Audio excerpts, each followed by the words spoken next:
గారిని తీసుకెళ్ళి వాళ్ళని అక్కడ వదిలేసి బయటకు వచ్చేసారండి. వచ్చేసి నేను ఏం చేయాలన్నా కానీ నాకు ఆలోచన తట్టట్లేదు.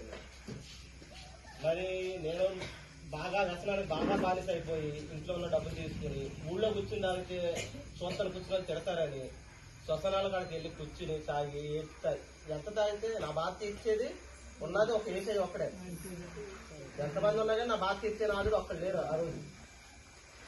అలాగా శుక్రవారం శనివారం ఉదయం 10:30కి ఆపరేషన్ థియేటర్లో తీసుకెళ్తారనక 3 రోజులు ప్రార్థన చేసుకుంటారే బాబా. ప్రార్థన చేసుకుంటే 10 పలకం దేవుడు చూపిస్తాడు అని నేను అన్నాను.